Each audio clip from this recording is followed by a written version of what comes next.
Samajwadi party के संगठन के सबसे बड़े सारथी रहे शिवपाल यादव इन दिनों बेहद सक्रिय हैं। यह अलग बात है कि शिवपाल की सक्रियता सपा के झंडे से अलग अपनी पार्टी के लिए है। बड़ी खबर यह है कि शिवपाल यादव अब 2024 लोकसभा चुनाव में बड़ा दांव खेलने वाले हैं। शिवपाल यादव 2024 का चुनाव मैनपुरी से लड़ सकते हैं। जी हां, मैनपुरी जो सपा का गढ़ माना जाता है। सबसे बड़ी बात यह है कि मैनपुरी से वर्तमान समय में सपा संरक्षक और शिवपाल यादव के बड़े भाई मुलायम सिंह यादव सांसद हैं। सियासी गलियारों में चर्चा है कि 2024 में मुलायम सिंह यादव चुनाव नहीं लड़ेंगे। उम्र और स्वास्थ्य का तकाजा है, लेकिन अगर चुनाव लड़ते हैं तो क्या इस स्थिति में भी शिवपाल यादव मैनपुरी से मैदान में उतरेंगे?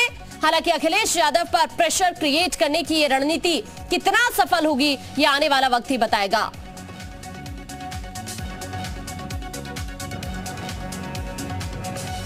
और ज्यादा जानकारी के लिए इस वक्त हमारे सहयोगी विशाल लखनऊ से हमारे साथ जुड़ गए हैं। विशाल, मैनपुरी को लेकर ये बहुत बड़ी खबर है। जब शिवपाल यादव से बातचीत होती है मीडिया के जरिए तो वो इस बात से इनकार भी नहीं कर रहे हैं, और जिस तरह का बयान उनकी तरफ से दिया गया मैनपुरी से लोकसभा चुनाव लड़ने को लेकर, कहीं ना कहीं अटकलों का बाजार अब गर्म हो गया है कि क्या वाकई मैनपुरी ही वो लोकसभा सीट होगी जहां से शिवपाल यादव चुनावी मैदान में होंगे?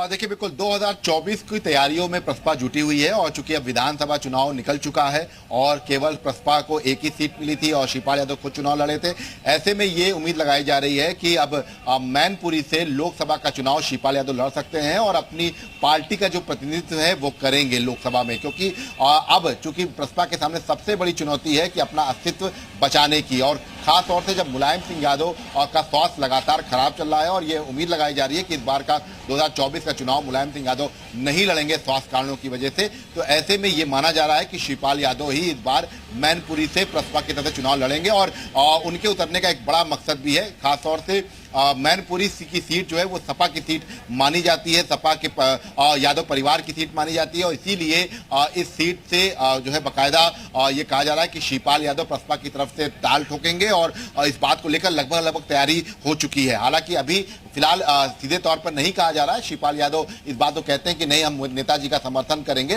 लेकिन जो हालात हैं, जो जिस वजह से मुलायम सिंह यादव की तबीयत लगातार खराब हो रही है, और आपने देखा पिछले कई महीनों से मुलायम सिंह यादव को कई बार हॉस्पिटल भी जाना पड़ा है, तो ऐसे में स्वास्थ्य कारणों की वजह से मैनपुरी की सीट हो सकता है कि मुलायम सिंह यादव इस बार चुनाव ना लड़ें, और वहां से कोई अखिलेश यादव के कहने पर हो सकता है कि डिंपल वहां चुनाव लड़े या धर्मेंद्र यादव वहां पे चुनाव लड़े। तो ऐसे में उनके सामने शिवपाल यादव अपनी ताल ठोक सकते हैं, क्योंकि शिवपाल यादव को पता है कि अगर लोकसभा के चुनाव में अगर किसी सीट पर प्रसपा जीत हासिल कर सकती है तो वो है मैनपुरी की सीट, क्योंकि शिवपाल यादव का पूरा गढ़ रहा है। शिवपाल यादव वहां बहुत भली भांति जानते हैं लोगों को, और यही वजह है कि शिवपाल यादव वहां पर चुनाव लड़ने की तैयारी कर रहे हैं, और जब वो वहां चुनाव लड़ेंगे तो उनकी जो सीट है जयनगर की वो खाली हो जाएगी।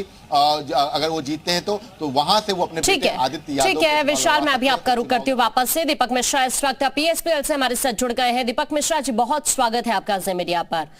जब सवाल किया गया शिवपाल यादव से कुछ मीडिया कर्मियों की तरफ से, तो उनका जो बयान सामने आया है दीपक मिश्रा जी, वो कहीं ना कहीं अब ये अटकलों का बाजार गर्म कर रहा है कि क्या वाकई मैनपुरी ही वो सीट होगी जहां से मैदान में होंगे शिवपाल यादव? दीपक जी,